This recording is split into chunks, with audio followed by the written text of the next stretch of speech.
Bonsoir et bienvenue dans ce nouvel épisode de l'Almanach des Faits Célestes pour la période du 4 au 11 décembre 2021, la première phase de la deuxième lune d'hiver.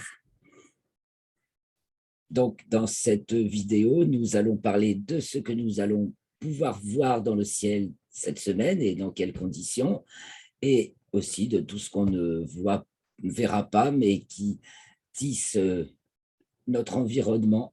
Donc, il est peut-être important de savoir, parce que notre environnement et nous, ça a une relation, n'est-ce pas? Alors, allons-y, on commence. On va commencer par aller sur Stellarium, hein. On peut parler d'abord de cette nouvelle lune, donc, puisque c'est la nouvelle lune, on ne la voit pas dans le ciel, la nuit est noire, on voit bien les étoiles, donc on va faire un tour du ciel, de ce ciel de fin d'automne qui se préfigure déjà le ciel d'hiver, parce que s'il est dégagé, il est splendide, on a les plus brillantes étoiles du ciel, et on va voir la lune au fur et à mesure des jours, dont le premier croissant va apparaître le 5. Alors, la nouvelle lune qui se produit donc le samedi 4 décembre à 8h33 fait l'objet d'une éclipse totale de soleil visible en Antarctique, donc pas nous, hein. Et elle est conjointe à Antares, elle marque le 13e degré du signe du Sagittaire. C'est donc la longitude actuelle de l'étoile Antares, alpha du Scorpion. Et donc, je crois que j'avais oublié de le signaler la semaine dernière. Antares étant dans le champ du coronographe Lascaux C3, on peut la voir en ce moment si vous allez tout à l'heure, plus tard sur l'article, ou même vous avez le lien pour aller sur le site mise à jour plusieurs fois par jour du coronographe Lascaux C3, et en ce moment, on y voit l'étoile Antares. On ne voit pas la Lune, puisque le coronographe est au-delà de la Lune.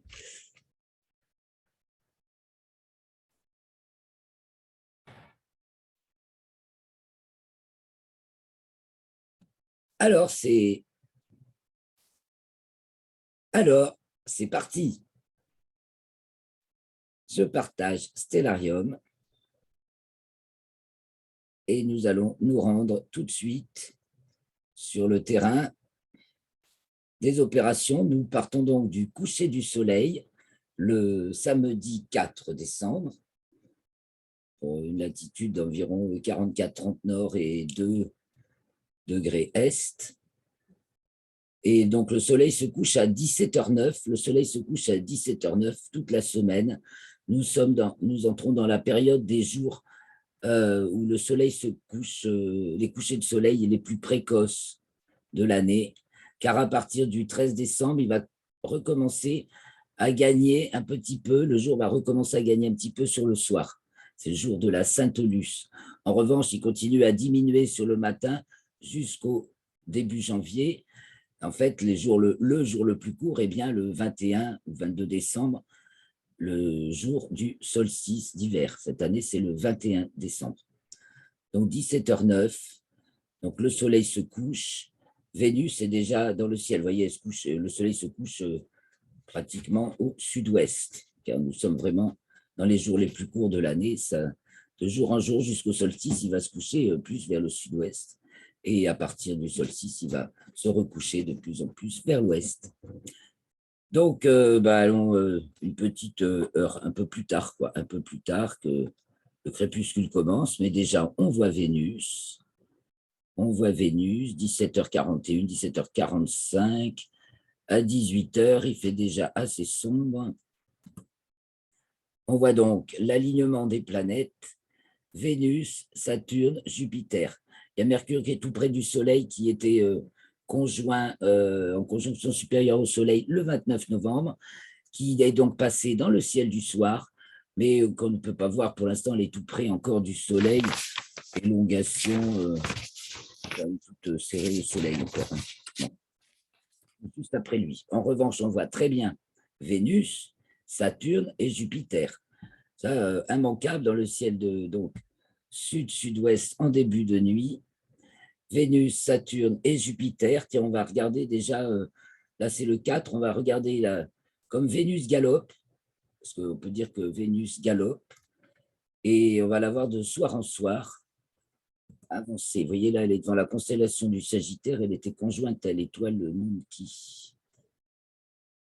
Et elle va avancer de soir en soir. Alors, le 5, ah non, ça c'est les heures, pardon.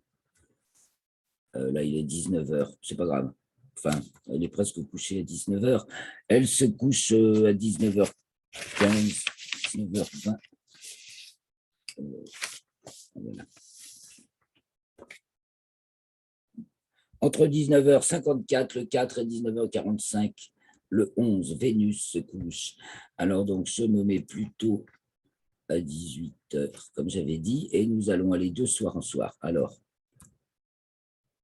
le 5, on va voir apparaître la Lune. Oh, c'est déjà le 6 là. Le 5, Vénus est là. Le 6, la Lune apparaît. Le premier croissant, ce sera le 5, on va y revenir. Donc là, on suit Vénus pour l'instant. Vénus, le 6, le 7, le 8, le 9, le 10, le 11. Et voilà. Et le 11, elle est conjointe, Vénus, elle est conjointe à Pluton. Ça ne se voit pas. Et on peut chercher Pluton. Et on va pouvoir s'apercevoir, enfin, avec Stellarium, que Vénus est conjointe à Pluton. Enfin, vous me croyez, ça ne s'affiche pas facilement. Ah, si, voilà.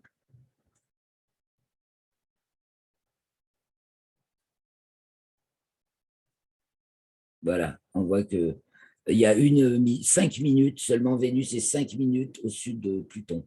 Donc, elle masque pratiquement le disque de Pluton. Voilà, donc nous sommes déjà arrivés au 11, vous voyez, donc c'est le jour du premier quartier, donc on va trouver la Lune assez haut dans le ciel, voilà, le 11, puisque de jour en jour, maintenant on va plutôt suivre la Lune, alors on va revenir en arrière.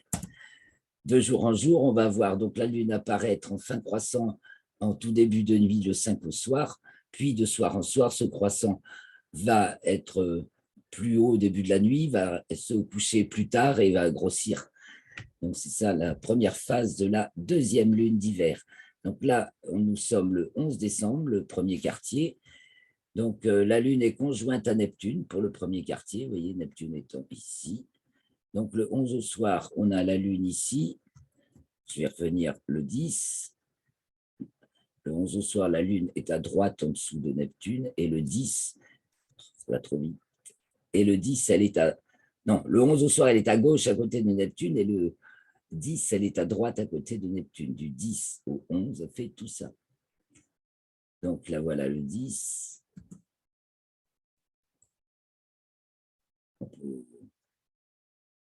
Le croissant est donc de plus en plus gros, mais moi, comme je reviens en arrière, il est de plus en plus fin. Elle est conjointe à Jupiter, le 9. Elle est conjointe à Saturne, le 8. Elle est conjointe à Vénus, le 7. Et donc maintenant, nous allons aller la chercher sur un horizon bien dégagé pour remarquer le premier croissant de lune de cette lunaison qui advient donc le 5 au soir. Je reviens donc le 5. Et donc, elle va se coucher très vite, la lune, jour du premier croissant, à 18h08. Elle se couche une petite heure après le soleil.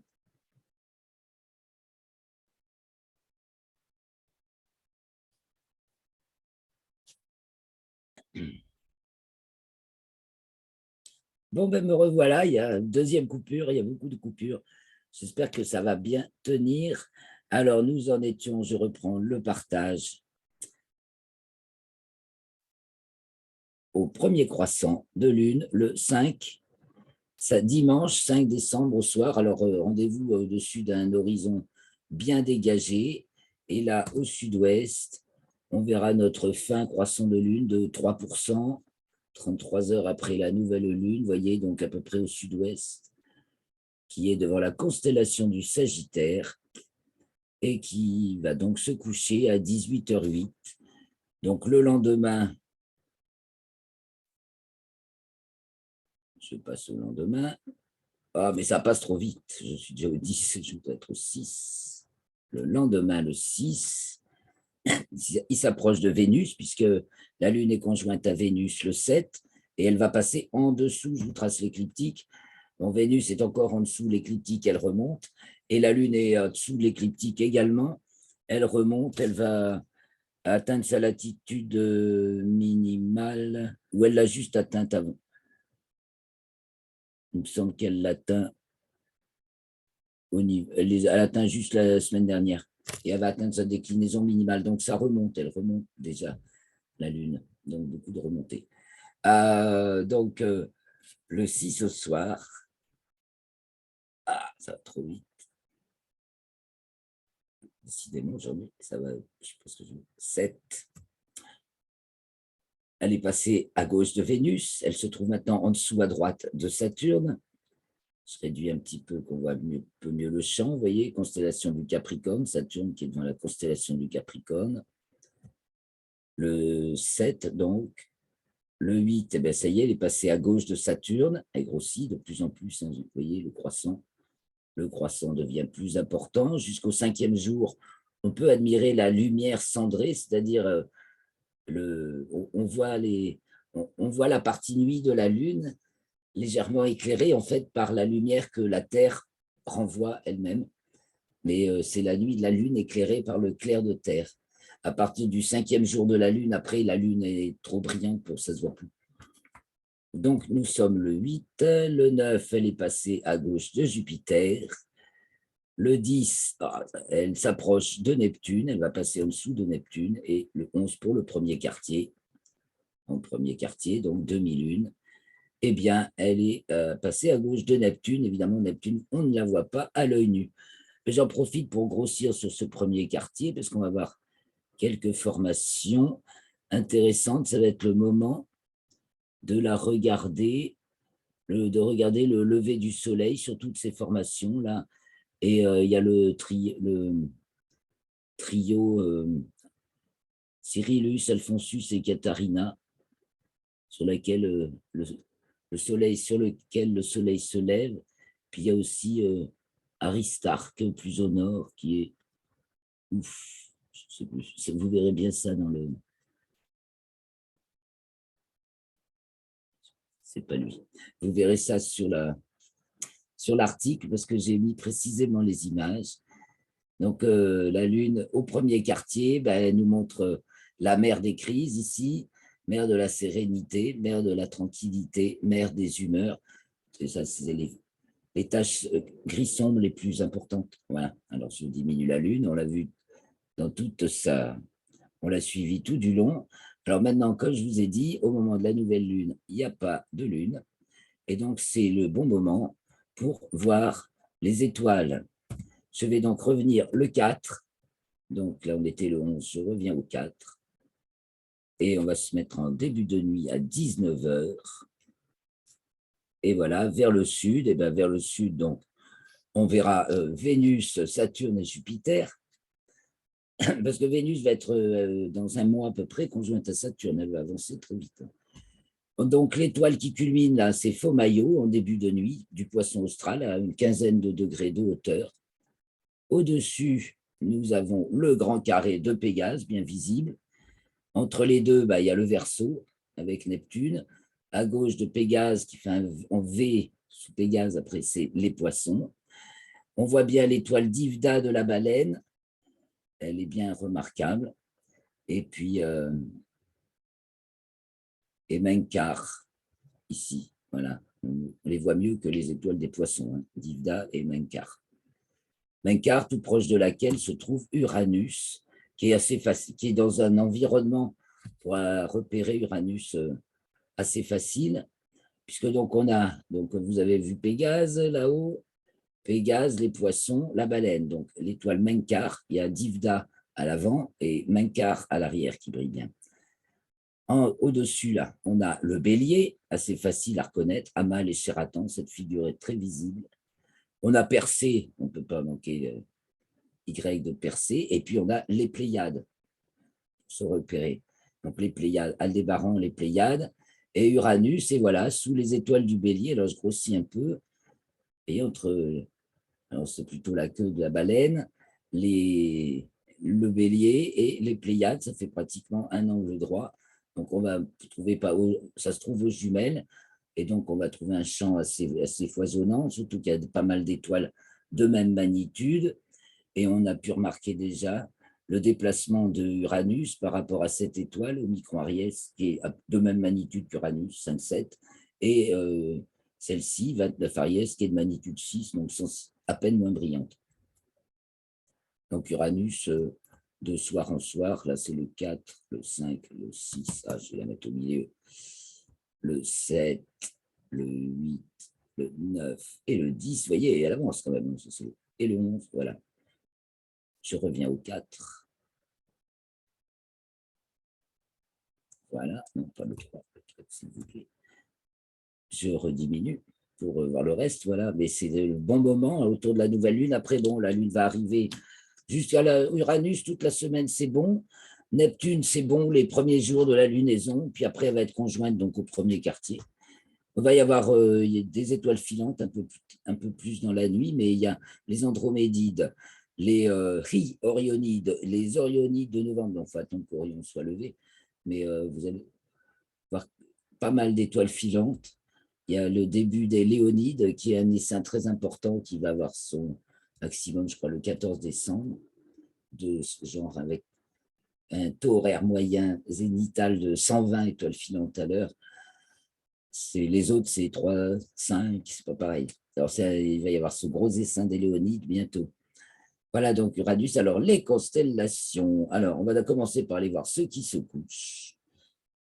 C'est en début de nuit, parce qu'après, on ne voit plus. Donc, si on est du côté de l'ouest, eh ben, on voit Ophiuchus qui disparaît. Rassalagé, c'est Ophiuchus. On voit l'aigle qui disparaît, Vega, voilà. Et donc, Deneb, Vega et Altaïr, le grand triangle de l'été, ici, Deneb, Vega et Altaïr, qui va se coucher. Donc, un peu plus à droite, et bien, du côté du nord, on voit l'ours qui commence à remonter. Nous sommes en début de nuit, 19h. Le dragon et la petite ours qui descendent. Je diminue encore un peu. À droite, qui brille bien fort, à droite du nord, on aura Capella, qui brille très fort, Capella du cocher, Capella qui va passer au méridien à minuit, le 11 décembre, et elle passe au méridien à 89 degrés de hauteur, c'est-à-dire à 1 degré du zénith. Donc, elle est au plafond, pour la latitude 40, autour de 45 nord. Capella est très, très haut dans le ciel, quasiment au zénith, et elle y passe au minuit vrai, donc le 11, ainsi que l'étoile Rigel, qui, elle, culmine beaucoup plus bas, une trentaine de degrés, mais qui passe aussi au méridien à minuit le 11. Donc, on va y revenir. Donc là, nous regardions le nord. Donc, au nord, toujours l'étoile polaire au milieu, puis le reste qui tourne autour. Donc, on fait un petit tour de ciel de la nuit. Alors, 20h. Il y a beaucoup de bazar en haut, vous ne voyez rien. Je ne sais pas où je vais me mettre en dessous. Voilà. Et je vais enlever quelques indications parce qu'on ne voit plus le ciel. Si ça va bien répondre. Ah, ça ne répond pas vite. Bon, ben on s'en fiche, je ne la pointe pas, comme ça on verra mieux, et elle ne bouge pas alors. Alors, 22h, 23h, 24h, bon, 1h01, le minuit vrai est à 0h44 au méridien de Paris. Le jour se décale, comme je l'ai dit au début, le jour qui diminue se décale vers le soir, ce qui fait qu'on arrive au coucher de soleil le plus précoce de l'année. Et par contre, le midi et le minuit vrai se décalent donc de 3 minutes cette semaine.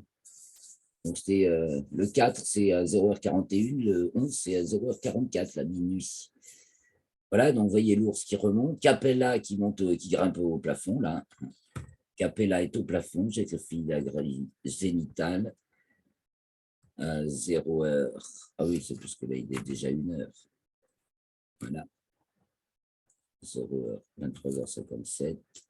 Voilà. Ah, mais ça est vraiment un clic déclenche 2 réponses. Oh, voilà. Donc là, c'est le 5 à 0h57. Vous voyez, j'ai avancé, mais on regarde le ciel tourner autour de l'étoile polaire du côté du nord. Donc la nuit se poursuit. Voilà, 2 heures, 3 heures, 4 heures, 5 heures. Et en fin de nuit, l'ours se retrouve là-haut, plane sur le dos, très haut dans le ciel du côté du nord. Capella est à gauche, en train de redescendre. Et Vega se relève en fin de nuit. Alors, maintenant, on va aller voir. On va revenir encore une fois au début de la nuit. On va aller voir les levées du côté de l'Est. 23h, 2h, 23h, 21h. Voilà, il est 20h, même 19h. Ça va très bien, c'est déjà la nuit noire depuis 18h30 en cette saison. On ne peut pas se priver pour observer le ciel s'il est dégagé. Donc voilà, c'était le ciel du soir. Donc ciel du soir à l'ouest, sud, sud-est et à l'est. Et bon, on va voir apparaître, c'est passionnant de voir ces étoiles qui apparaissent au fur et à mesure de la nuit. Donc à 19h, il y a Aldébaran qui est levé, on la voit bien, et les Pléiades au-dessus. Donc Persée, le Bélier, Pégase et Andromède. Magnifique saison pour la galaxie d'Andromède, l'admirer. Donc, 20h, les Gémeaux apparaissent sous le cocher, Capella. Vous voyez, il y en a des essaims. Ça, c'est les essaims d'étoiles filantes, hein, les Orionides, les Orionides de novembre, les monocérotides. 21h. Alors, Orion est intégralement levé. Je vais enlever les noms des étoiles filantes, ça nous cache les étoiles. Voilà. Orion est entièrement levé, donc l'étoile Rigel qui passe au méridien à minuit, à 30 degrés au sud, de hauteur au sud.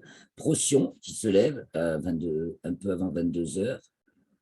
23h, Sirius est apparu. Donc, ça fait un alignement Pléiade, Aldébaran, Mage d'Orion, Sirius. Et nous avons donc le grand jet de l'hiver, les 3 mages d'Orion, Aldébaran, Capella, Castor et Pollux, Procyon, Sirius, Rigel, et on referme là, en fait, sur l'image. 23h, minuit, Régulus est apparu, Régulus du lion, là c'est la tête de l'hydre, le cancer, on voit l'ours qui remonte sur la gauche quand on se tourne vers l'est.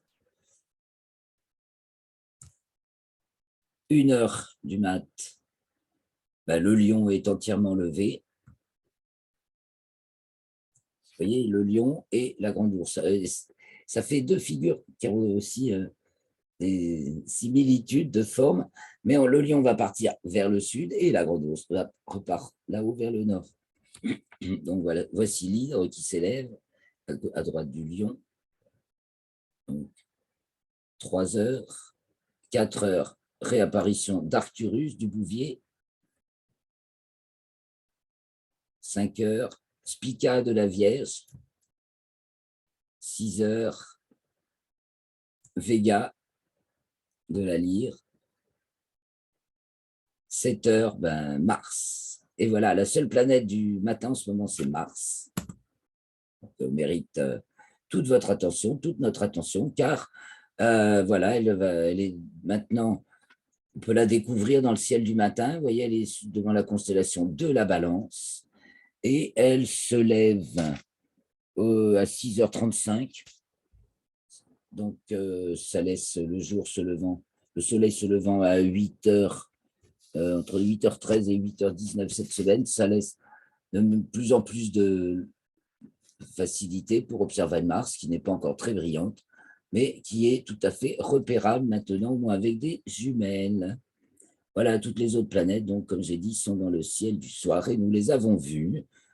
Donc, je crois que nous avons un peu fait le tour de tout ce beau ciel à voir cette semaine, entre le ciel bien noir de la nouvelle lune, le premier croissant et tout ce qui va se passer. Il y a en plus, au niveau des comètes, il y a la fameuse comète Léonard qui atteint la magnitude 7,5 et qui est donc devant les chiens de chasse Alors, elle va être au plus près de la Terre le 12. Et bon, ben, avec des jumelles, au moins on la voit. Je ne sais pas si son éclat continuera à augmenter après. Et donc, les chiens de chasse, ben, c'est à côté de l'ours. Hein. Mais il sait pas trop, ils sont là. Ah bah si, elle se relève dans le matin. En fin de nuit, elle est visible en fin de nuit. Alors, le 4, elle se lève le 4, en fait, la comète Léonard, elle se lève à 1h35 le 4 et à 6h10, elle se déplace très vite. Et à 6h10, le 11 décembre, elle passe des chiens de chasse à Hercule. Alors, vous voyez un peu, elle galope. Euh, les chiens de chasse sont ici. Hercule est là, donc elle fait tout ça. Évidemment, elle se lève de plus en plus tard. Elle fait les chiens de chasse, le bouvier, le serpent. Ah oui, elle se fait la tête du. Ah oui, alors le serpent, c'est pas là. Donc le bouvier, la tête du serpent et Hercule. Donc elle doit être quelque part devant la constellation d'Hercule. Donc à chercher aux jumelles, mais le plus tôt possible dans la semaine, parce que. Et puis évidemment, vous suivrez le lien que je donne dans l'article pour aller repérer exactement où elle se trouve. Je vais maintenant faire le petit résumé de tous ces événements avec vous. Je peux afficher mon tableau qui n'est pas encore imprimé, mais ça donne des repères. Et je vais vous en parler comme ça. Donc voilà, on fait la chronologie des faits célestes. Ah oui, mais si je partage le tableau, enfin si j'affiche le tableau sans le partager avec vous, ça n'aura aucun effet. Donc, je reprends le partage d'écran, le tableau. Voilà. Allons-y donc pour la chronologie des faits célestes, donc du samedi 4 décembre au samedi 11 décembre. Samedi 4 décembre, 8h33, maximum de l'éclipse totale de soleil qui est visible en Antarctique, qui va avec la nouvelle lune qui a lieu, elle, à 8h42, devant la constellation de Fucus et dans le 13e degré du signe du Sagittaire. Donc devant l'étoile Antares du Scorpion, qui se trouve, elle, dans le champ du coronographe Lascaux C3 elle va en sortir le 9 décembre, elle en sort le 9 décembre, et elle s'y trouve, et on y voit aussi dans le champ du coronographe Lascaux C3 deux amas globulaires, M80 et M4, qui en sortent respectivement le 5 décembre et le 8 décembre. Donc, dans l'article, vous avez une petite carte de la constellation du Scorpion pour repérer tous ces astres de cette constellation. Et alors voilà, c'est parce que je pense que je ne l'avais pas dit, en plus que cette nouvelle lune, éclipse totale du soleil, était conjointe en Antares. Ça va, ça rallonge, ça augmente la signification, la compréhension de cette situation. Donc, on continue. Elle est donc toujours le samedi 4. Elle sort des limites zodiacales, donc à 10h06. Elle descend au sud, elle dépasse les bornes du zodiaque marquées par le soleil au sud. Elle est donc en déclinaison sud, elle continue à descendre. À 11h04, elle est au périgée. Et à 13h52, elle est conjointe à Mercure. Voilà donc pour notre nouvelle lune. Il s'en passe des choses. Et ça prédit beaucoup d'événements précipités au périgée. Mercure, il y a du mouvement et c'est dans le signe du Sagittaire, ça va loin, c'est au périgée, donc ça se précipite un peu. Dimanche 5, elle entre dans le signe du Capricorne à 6h30 et arrive devant la constellation du Sagittaire à 7h10. C'est le jour du premier croissant, donc visible le soir, bien sûr, juste après le coucher du soleil. Donc, à 17h45, on peut voir le premier croissant de lune qui va se coucher à 18h08. Donc, il est bref à voir et il est quand même de 3%, normalement visible à l'œil nu. Et il n'est pas très haut, il est à peine 3 degrés au-dessus de l'horizon à 17h45 pour un soleil à -6. Donc, c'est le tout début du crépuscule civil. C'est la fin du crépuscule civil et tout début du crépuscule nautique, quand le soleil est à 6 degrés sous l'horizon. Nous arrivons à lundi 6. Lundi 6, 3h31, la Lune atteint sa déclinaison minimale, donc elle atteint 26 degrés 19 minutes en dessous du plan de l'équateur. Et elle est conjointe à Nunti, l'étoile sigma du Sagittaire, à 8h42. Elle frôle l'étoile à 1 minute d'arc près. Lundi 6 encore, en héliocentrique, Mars est opposé à Uranus à 11h38 dans le 13e degré, Scorpion, Taureau. Mardi 7, la Lune est conjointe à Vénus à 2h20, donc on peut admirer le spectacle le 6 au soir et le 7 au soir, la Lune passant de la droite à la gauche de Vénus. Et donc, la Lune se trouve 1 degré, presque 2 degrés au-dessus de Vénus, qui est devant la constellation du Sagittaire et 24e degré du Capricorne. Et juste après, à 4h55, la Lune est conjointe à Pluton, qui est invisible, elle, et qui se trouve 2 degrés 32 au nord de la Lune. Donc, on va voir qu'elle est conjointe à Vénus le 11. Mardi 7, elle arrive devant la constellation du Capricorne, la Lune à 11h14, et entre dans le signe du Verseau à 12h48. Toujours mardi 7, à 14h54, Mercure entre dans le signe du Capricorne en héliocentrique et va s'y trouver jusqu'au 17 décembre. Toujours mardi 7, la Lune, à 22h18, rentre dans les limites zodiacales. Donc, bien sûr, après avoir atteint sa déclinaison minimale, elle remonte. Elle rentre dans les limites zodiacales, donc à 22h18, limite zodiacale sud. Elle est alors dans le 6e degré du signe du Verseau, devant la constellation du Capricorne. Et 2 heures après, tout juste 3 heures après, c'est Vénus qui rentre elle aussi dans les limites zodiacales. Alors elle en était sortie depuis le 10 octobre. Elle a atteint sa déclinaison minimale le 6 novembre, 27 degrés et des poussières en dessous du plan de l'équateur. Donc ça y est, elle rentre dans les limites zodiacales, donc on peut considérer peut-être les extravagances sudistes de Vénus depuis le 10 octobre. À méditer. Et donc, mercredi 8, encore, c'est toujours de bonne heure, à 4h42, Lune est conjointe à Saturne, 10e degré du signe du Verseau, constellation du Capricorne. Le 9, elle arrive, la Lune, devant la constellation du Verseau à 8h41. Elle est conjointe à Jupiter à 9h52, Jupiter qui, elle, est encore devant la constellation du Capricorne. Je devrais presque... parce que c'est Jupiter et Capricorne, mais la Lune, c'est Aquarius.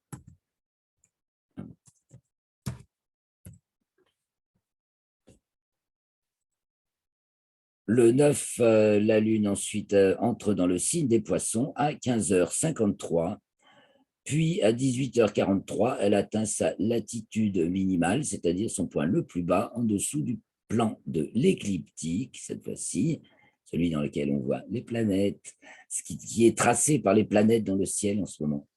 Ce qu'on appelle sa latitude minimale, le ventre du dragon. Et elle est donc dans le 2e degré du signe des Poissons. Vendredi 10, en héliocentrique, Vénus entre dans le signe des Gémeaux et elle va s'y trouver jusqu'au 28 décembre. Samedi 11, pause.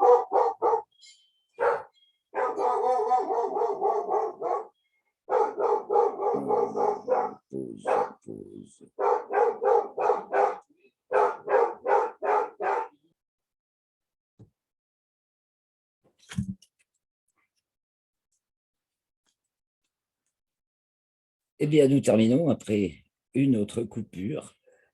Nous arrivons donc à samedi 11, vendredi 10, j'ai dit Vénus entre dans le signe des Gémeaux et s'y trouve jusqu'au 28 décembre en héliocentrique. Et samedi 11, c'est le premier quartier à 2h35. La Lune est conjointe à Neptune à 4h49. Le premier quartier a donc lieu dans le 20e degré. La Lune est 20e degré Poisson, Soleil Sagittaire. Constellation du Verseau pour la Lune, toujours d'Ophiuchus pour le Soleil. À donc 4h49 conjointe à Neptune, la Lune passe en dessous de Neptune. Elle arrive, non, nous avons Mercure qui arrive dans la constellation du Sagittaire à 15h03 et la Lune qui, elle, arrive devant la constellation des Poissons à 17h35. Et pour finir la journée, ou presque, c'est Vénus qui est conjointe à Pluton. Vénus qui est conjointe à Pluton à 17h48, donc qui est 5 minutes en dessous de Pluton, donc vraiment juste Pluton, elle se cache juste derrière Vénus. Et pour finir la journée, samedi 11 décembre, donc à 22h45, la Lune entre dans le signe du Bélier, donc ça va attaquer du nouveau. Ce qui est remarquable aussi, c'est que la conjonction de la Lune à Neptune encadre le premier quartier, parce qu'en fait, elle a lieu juste avant dans le plan équatorial à 1h43, et elle a lieu juste après dans le plan écliptique à 4h49. C'est bien tissé, toute cette affaire. Je vous remercie beaucoup de votre attention. Je dis à la vidéo suivante pour les commentaires astrologiques pour ceux que ça intéresse. Et sinon, je vous donne rendez-vous à la semaine prochaine pour la deuxième phase de la deuxième lune d'hiver. Portez-vous bien.